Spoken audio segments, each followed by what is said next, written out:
Enlightenment can be defined as the realization of our true nature, of what we essentially are. This essence isn't limited to our particular dispositions, memories, or mental and physical attributes. And we have an intuition of this. No matter how much we change mentally and physically, something of us still remains the same. Whatever we ultimately are, that essential part of our subjectivity seems to remain. It can be called pure subjectivity or core subjectivity, the pure potential for subjective experience. It's the absolute subjectivity or consciousness to which and out of which all relative experiences apparently occur. As a basis for all experiences, it's perfectly complete and unlimited.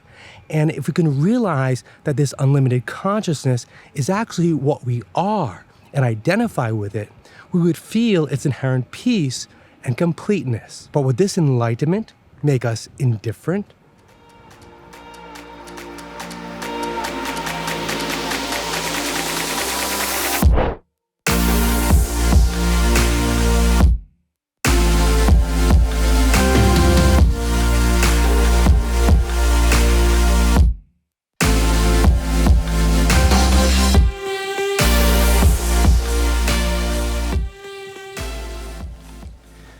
As I mentioned in my last video, while in these limited minds and bodies, maybe we can never get to that pure consciousness completely 100%, but we can more closely align with it. Maybe the goal should be to not completely identify with our limited egos, as Eckhart Tolle teaches. However, it seems like we have to identify with our egos to some extent in order to personally survive and move toward our goals. But we don't have to completely identify with it and get lost in it.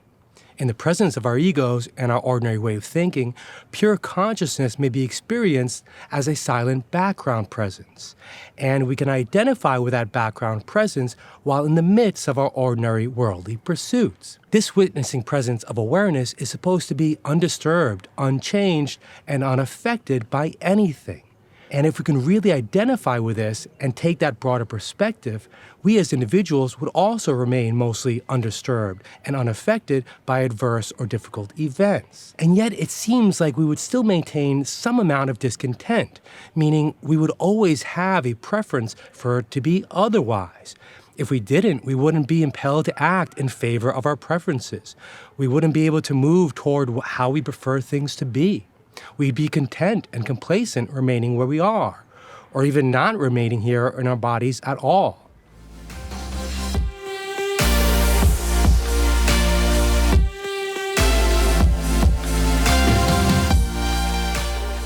For example, my preference right now is to reach my destination. I'm literally searching for the awakened one. And if I don't get there, I probably won't be deeply upset, but I would be discontent. I mean, that's what preferences mean. I want it to be a certain way and not another.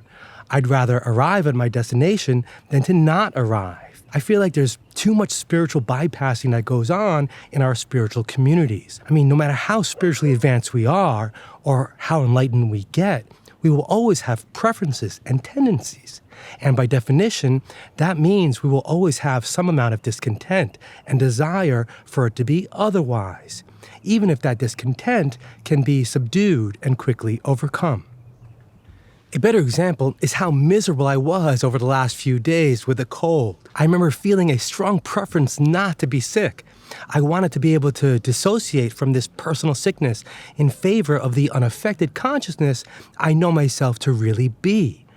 But no matter how hard I tried to take that broader perspective, I couldn't. My ingrained survival responses compelled me to do everything I could to get better and to condemn the limiting and detrimental effects of the sickness. I can imagine that if I were more enlightened, I wouldn't be as affected and would have been able to get over the psychological difficulty of it quicker.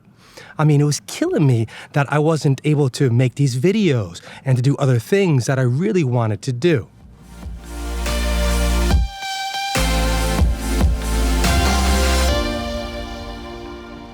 Here we go. I found the awakened one. And that makes me happy.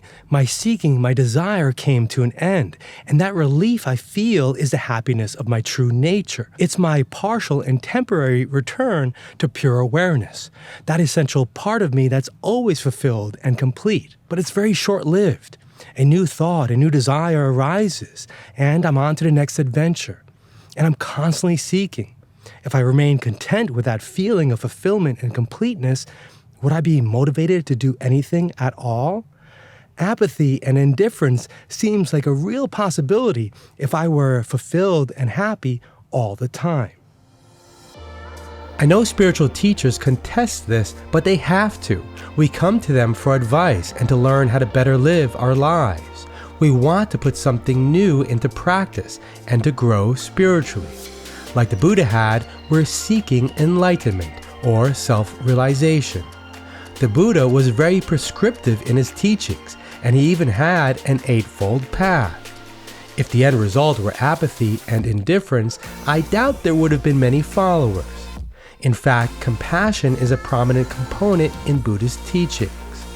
Sympathizing with the sorrow of others and the urge to reduce their suffering is the opposite of indifference. There's the concept of the Boddhisatva, a person on the path to enlightenment for the benefit of all sentient beings, and not just themselves. In Mahayana Buddhism, this is even more noble than being a Buddha, an enlightened one. And there's the idea of postponing Buddhahood in order to serve as a bodhisattva. I actually didn't find the Buddha earlier. This is the right one. I guess there are multiple Buddhas here. The Buddhist teachings of no self, that the sense of a separate individual self is an illusion, is seen as conducive to this compassion. But is it really? If one's personal self is an illusion, all others must be as well. So the suffering of the individual must be an illusion too. There's also the concept of emptiness. Everything and everyone we perceive is inherently void of existence. Nothing exists. Or, as the Vedanta inclined in us would say, no thing exists, meaning no physical, independent, and distinct thing, or at least no thing that we can be ordinarily aware of and objectify. The ultimate reality is supposed to be an indescribable and even inconceivable reality. It's a reality prior to space-time. At the most fundamental level, nothing is happening because there's no such thing as experience without time and space, at least not how we conventionally conceive of it.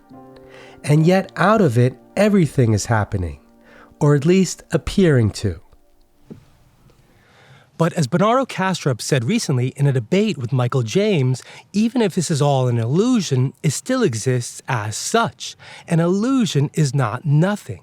Even if our suffering is an illusion, the suffering still exists as an illusion. The illusion of suffering is suffering. It may therefore be possible to be enlightened, to see through the illusion and still acknowledge suffering and work toward alleviating it. Rupert Spira teaches that even if we realize our true nature of peace and happiness, we would still be inspired to act in the world. According to him, we would be inspired to share and celebrate this understanding. Instead of acting on behalf of a separate and vulnerable self, we would act on behalf of a felt sense of unity and completeness. Instead of being motivated to act from a place of lack and limitation, we would act from a place of peace and love. With a deep sense of fulfillment within, instead of looking for happiness outside of ourselves and how the world can serve us, we look to how we can serve the world. In Advaita Vedanta, compassion and service to others is reflected in Swami Vivekananda's teaching that it's not just about realizing the divinity within, but also the oneness of the universe. With this realization, so-called enlightenment wouldn't make us feel aloof or alienated from the world and other people. Instead, we would feel compassion toward all, at least in theory. I mean, I get all this conceptually, but as long as we're talking conceptually, I don't know if reason actually supports the conclusion of an enlightened, lasting happiness and compassion toward all. People like Rupert Spira and Eckhart Tolle definitely exude a sense of both enlightenment and compassion, and there are probably many spiritual people like this.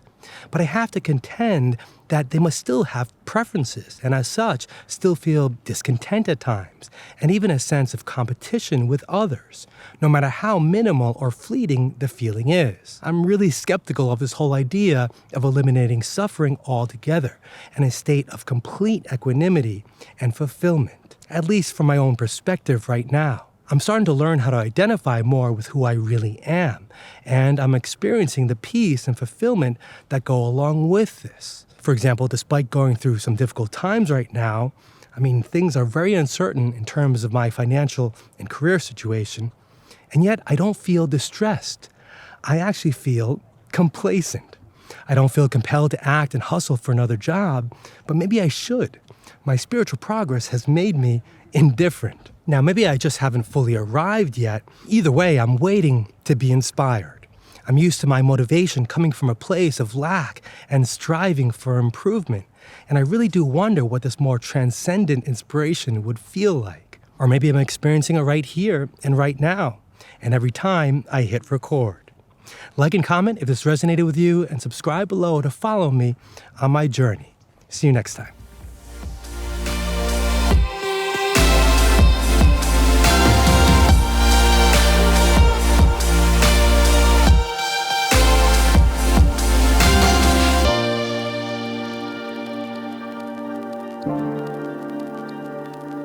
Thank you.